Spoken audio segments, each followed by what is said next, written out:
ये आप आज किस उम्र के हैं इसके आधार पर तय करेगा होगा। कोई कागज आपको जमा नहीं करना पड़ेगा।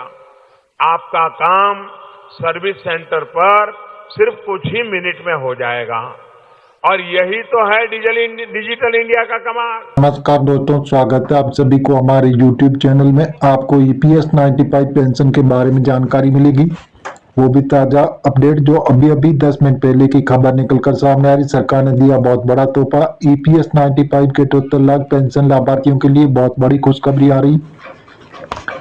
EPS 95 पेंशन में राहत 2025 में किसे मिलेगा बढ़ा हुआ पेंशन। सभी पेंशन पाने वालों के लिए आज दोपहर की बैठक में किया गया बड़ा ऐलान। EPS 95 पेंशन 7,500 रुपये और 2 नया नियम भी जारी किया जो 2025 से अब ये लागू होने वाला है।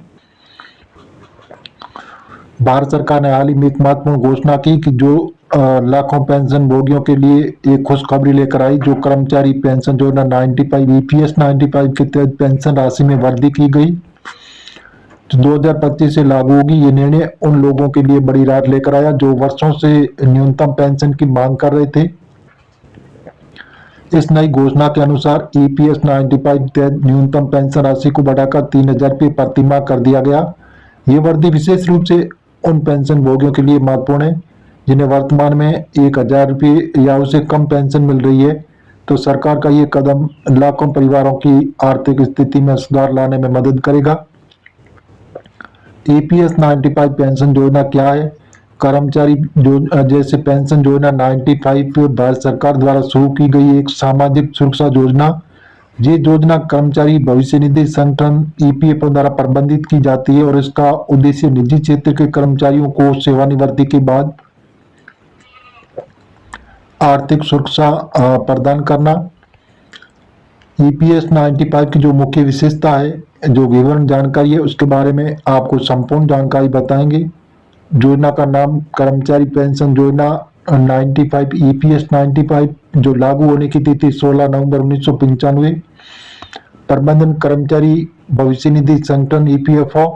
लाभार्थी निजी क्षेत्र के कर्मचारी। न्यूनतम सेवा अवधि 10 वर्ष। पेंशन की गणना अंतिम 7 महीनों की औसत मासिक वेतन के आधार पर। वर्तमान न्यूनतम पेंशन 1,000 रुपये प्रति माह। नई न्यूनतम पेंशन 2025 से 3,000 रुपये प्रति माह। 2025 में किसे मिलेगा बढ़ा हुआ पेंशन? नई घोषणा के अनुसार 2025 से EPS 95 के तहत बढ़ी हुई पेंशन का लाभ निम्नलिखित श्रेणियों के पेंशन भोगियों को मिलेगा। वर्तमान पेंशन भोगी जो लोग पहले से ही EPS 95 के तहत पेंशन प्राप्त कर रहे हैं उन्हें स्वचालित रूप से बढ़ी हुई पेंशन मिलेगी। नए पेंशन भोगी जो कर्मचारी 2025 के बाद सेवानिवृत्त होंगे उन्हें भी नई न्यूनतम पेंशन राशि का लाभ मिलेगा।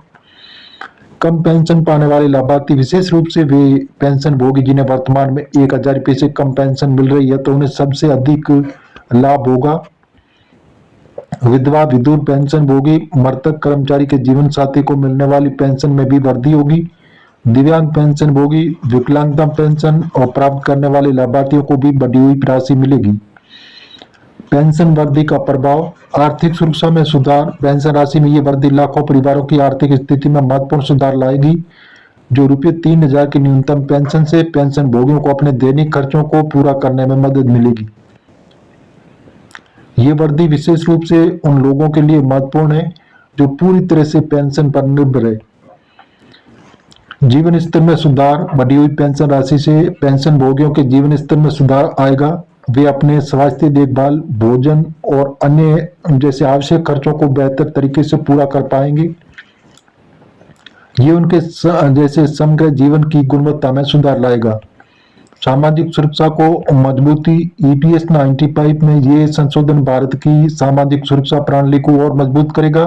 ये देश के वरिष्ठ नागरिकों के प्रति सरकार की प्रतिबद्धता को दर्शाता है और उनके कल्याण को सुनिश्चित करने की दिशा में एक महत्वपूर्ण कदम है। पेंशन वृद्धि के लिए पात्रता मानदंड। 2025 से लागू होने वाली बढ़ी हुई पेंशन के लिए पात्रता मानदंड निम्नलिखित है। जैसे न्यूनतम सेवा अवधि लाभार्थी को कम से कम 10 वर्ष तक EPS 95 में योगदान दिया होना चाहिए। उम्र सीमा। पेंशन प्राप्त करने के लिए न्यूनतम उम्र 58 वर्ष की होनी चाहिए। योगदान नियुक्ता और नियमित रूप से EPS खाते में योगदान किया हो। फॉर्म समेत जैसे सबमिशन पेंशन के लिए आवेदन करते समय सभी आवश्यक दस्तावेज और फॉर्म जमा किए गए हो। केवाईसी अपडेशन, लाभार्थी की केवाईसी को विवरण जो है ईपीएफओ के रिकॉर्ड में अपडेट होना चाहिए। ईपीएफओ मासिक पेंशन में बढ़ोतरी, अब ईपीएस पेंशन को मिलेगा 9,000 रुपये। जाने तो पूरी जानकारी। पेंशन वर्दी का वित्तीय प्रभाव सरकार पर वित्तीय बोझ, पेंशन राशि में ये वर्दी सरकार पर अतिरिक्त वित्तीय बोझ डालेगी। अनुमानों के अनुसार इस वर्दी से सरकारी खजाना पर प्रतिवर्ष लगभग 1,00,000 करोड़ रुपए का अतिरिक्त बोझ पड़ेगा। हालांकि सरकार ने इस खर्च को सामाजिक कल्याण के लिए आवश्यक निवेश के रूप में देखा है। ईपीएफओ की वित्तीय स्थिति, इस वर्दी के कारण ईपीएफओ को अपने फंड प्रबंधन में कुछ बदलाव करने पड़ सकते हैं।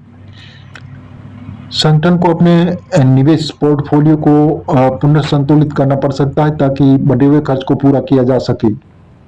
अर्थव्यवस्था पर प्रभाव, बढ़ी हुई पेंशन राशि से पेंशन भोगियों की क्रय शक्ति में वृद्धि होगी, जो अप्रत्यक्ष रूप से अर्थव्यवस्था को गति प्रदान कर सकती है। इससे खपत में वृद्धि हो सकती है, जो विभिन्न क्षेत्रों का लाभ पहुंचा सकती है, विभिन्न जैसे पेंशन वृद्धि की प्रक्रिया। आवेदन प्रक्रिया, ऑनलाइन आवेदन, लाभार्थियों को ईपीएफओ के अधिकारी के जैसे वेबसाइट पर जाकर ऑनलाइन आवेदन करना होगा। दस्तावेज upload, Aadhaar card, PAN card, bank passbook की कॉपी जैसे आवश्यक दस्तावेज अपलोड करने होंगे। फॉर्म भरना, ऑनलाइन फॉर्म में सभी आवश्यक जानकारियां भरनी होगी। सत्यापन, ईपीएफओ द्वारा प्रस्तुत जानकारी के सत्यापन किया जाएगा। मंजूरी सत्यापन के बाद बढ़ी हुई पेंशन राशि स्वीकृत की जाएगी और समय सीमा, आवेदन प्रक्रिया इसी माह के अंत तक शुरू होने की उम्मीद है।